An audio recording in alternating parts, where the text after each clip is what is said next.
Curry in the UK, a distorted version of authentic Tamil curry. Introduction.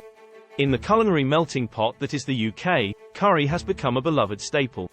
But is the curry we know and love in the UK a true representation of the original authentic Tamil curry? Many would argue that it is not. While the UK has certainly put its own spin on this Tamil as an Indian dish, some contend that what we commonly refer to as curry here is a far cry from its traditional roots. Authentic Tamil curry is a complex blend of flavors, spices, and techniques passed down through generations. It is a delicate balance of freshness, heat, and depth that can be hard to replicate. The UK version often lacks the same intricacies and depth of flavor found in the original. In the era of the internet, consumers with a heightened awareness of the historical and regional roots of curry are in pursuit of genuine curry that captures its authentic flavors. Failure to satisfy this demand has led him to explore other options, leading to the emergence of what is now termed as the curry crisis. Supermarkets must acknowledge the significance of this £5 billion industry and adapt to modern practices. Without innovation, they risk losing their share of the market. In this article, we delve into the origins of curry and explore how it has evolved in the UK. We'll examine the key differences between the two and discuss whether the UK's take on curry can ever truly capture the essence of authentic Tamil cuisine. Whether you're a curry aficionado or simply curious about the world of spices, join us as we unravel the story of curry in the UK. History of curry in the UK. In the United Kingdom, the history of curry is rich and varied. Its origins can be linked to King Richard II of the 13th century, and potentially even further back to the Roman era, with a more recent connection to the period of British colonialism. During this time, British traders and soldiers encountered Tamil curry when they established their trading post in the Curry Mandalam or Curry Zone, which was later referred to as Coromandel by the Dutch. This encounter sparked a profound interest in the lively flavors and aromatic spices that characterize curry cuisine. The history of curry in the UK has always been complex from the start. The government itself found it challenging to understand the background of the situation.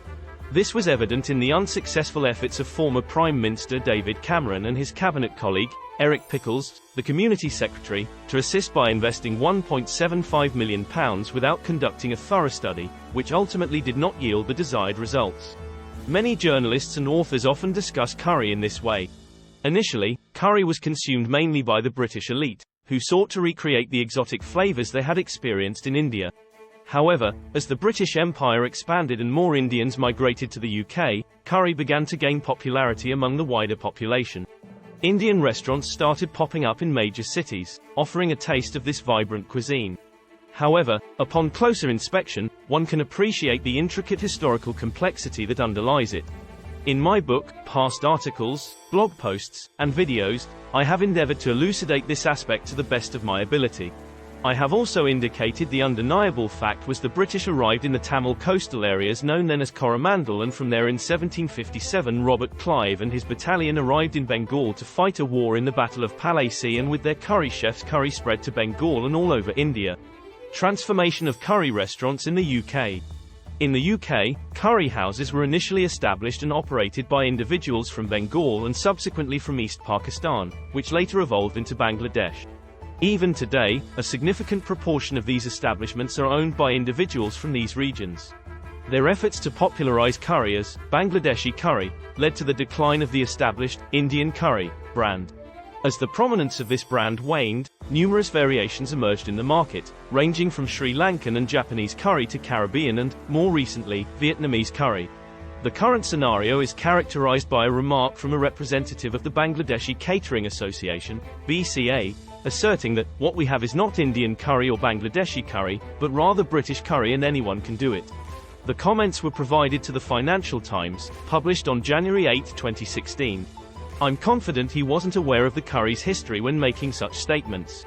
The key issue here is that as long as the rich curry heritage endures among the Tamils without disruption, those who commercialized curry cannot make a valid counter-argument. The indisputable truth is that the term curry in English is a borrowed word from Tamil. Differences between authentic Tamil curry and UK curry. As one might anticipate, the British introduced Tamil curry to the Bengal area during the colonial era. Subsequently, immigrants brought these culinary traditions to the UK, resulting in a secondary version that doesn't fully represent the authentic Tamil curry. Hence, the curry in the UK, mostly non-veg, is a distorted version of the traditional Tamil curry. While the term curry is often used as a catch-all term for Indian dishes in the UK, it fails to capture the rich diversity of regional cuisines within India or Sri Lanka. Authentic Tamil curry, for example, differs significantly from the curry commonly found in UK restaurants. Additionally, Tamil curry provides solutions for the demand for vegan, vegetarian, and plant-based diets, not only with traditional food but also with millet-based foods. One of the key differences lies in the complexity of flavors. Authentic Tamil curry is known for its layered taste profile, combining tanginess, spiciness, and a hint of sweetness. This complexity is achieved through the use of a wide array of spices and fresh ingredients, such as curry leaves, tamarind, and coconut milk. On the other hand, curry in the UK often relies on pre-packaged curry powders and curry pastes created and marketed by non-Tamil manufacturers. This reliance may result in a dish labeled curry, but lacking the authenticity that is inherent in traditional Tamil culinary practices. Ingredients used in authentic Tamil curry. To truly understand the differences between authentic Tamil curry and UK curry, it's important to explore the ingredients that are used in each. Authentic Tamil curry celebrates the use of fresh and locally sourced ingredients, with an emphasis on seasonal produce. From aromatic spices like cardamom and cinnamon to vibrant vegetables like aubergine, eggplant, and okra, the ingredients used in Tamil curry contribute to its distinct taste. On the other hand, UK-style curry typically utilizes a restricted set of ingredients, placing significant importance on meat and creamy sauces, resulting in a high-fat and less healthy curry. While this version may possess its own delightful taste, it deviates from the genuine tastes and components that characterize traditional Tamil cuisine. Spices and flavors in authentic Tamil curry. Spices are the backbone of any curry, and authentic Tamil curry is no exception. The skillful blending of spices is what gives this dish its unique character. Cumin, coriander, turmeric, and mustard seeds are just a few of the spices commonly used in Tamil curry. The flavors in authentic Tamil curry are carefully balanced to create a harmonious taste experience. The heat from chilies is tempered by the sweetness of coconut milk, while the tanginess of tamarind adds a refreshing element. This intricate interplay of flavors is what sets Tamil curry apart from its UK counterpart. Historical creation of curry powder. Nearly 500 years ago, the Tamils, in collaboration with the Portuguese who brought and introduced chili, developed the world's first curry powder on the islets off the Jaffna Peninsula, in Sri Lanka. The islets where I spent my early years were the initial exclusive Tamil colony established by the Portuguese. The Tamil communities residing in their ancestral regions in India and Sri Lanka, along with those living in the diaspora, utilize this curry powder in their daily preparation of curry. This age-old and modern herb-infused curry mixture carries a unique importance, distinct from what is typically available in UK stores. Cooking techniques in authentic Tamil curry.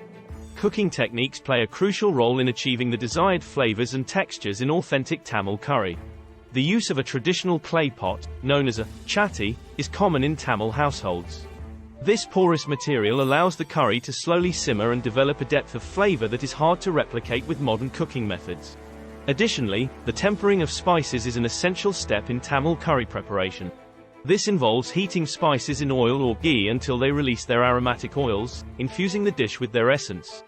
These techniques contribute to the complexity and authenticity of Tamil curry.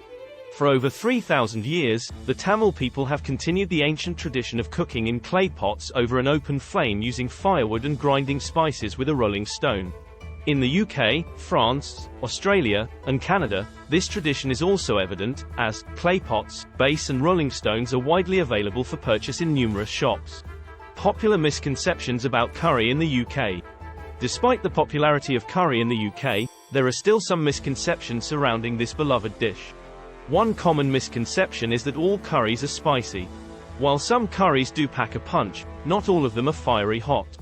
Curry is about balance and harmony, with spices used to enhance the overall flavor rather than overpower it.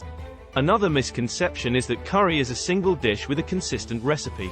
In reality, curry is a diverse category of dishes, each with its unique combination of flavors and ingredients. From creamy kormas to fiery vindaloos, the world of curry is vast and varied. Supermarkets that sell rice with only one curry often require customers to handle the warming or cooking process themselves, inconveniencing them and causing them to reconsider their purchase. Fresh curry meals can be made available on the same shelves as sandwiches. I am not proposing the reheating or cooking and display of existing options such as chicken tikka masala. Instead, I suggest serving a well-rounded Tamil curry that includes a variety of curries, rice, and millet-based dishes. How to find authentic Tamil curry in the UK. Soon, I will share information on where you can order authentic Tamil curries or learn to cook them using foolproof recipes. Let's work together to solve the curry crisis once and for all. Conclusion. While curry in the UK has undoubtedly evolved into its unique form, it is important to recognize the distinctions between the UK version and authentic Tamil curry. The depth of flavors, intricate spicing, and regional nuances of Tamil curry make it a culinary experience like no other. So the next time you indulge in a curry in the UK, take a moment to appreciate the journey that this dish has taken and why it is in a crisis. And if you have the opportunity, seek out authentic Tamil curry to truly immerse yourself in the rich tapestry of Tamil cuisine. The traditional Tamil curry not only addresses the curry crisis but also has the potential to cater to the dietary requirements of vegans, vegetarians, and those following a plant-based diet. For those who are not vegetarians, there are also plenty of options available.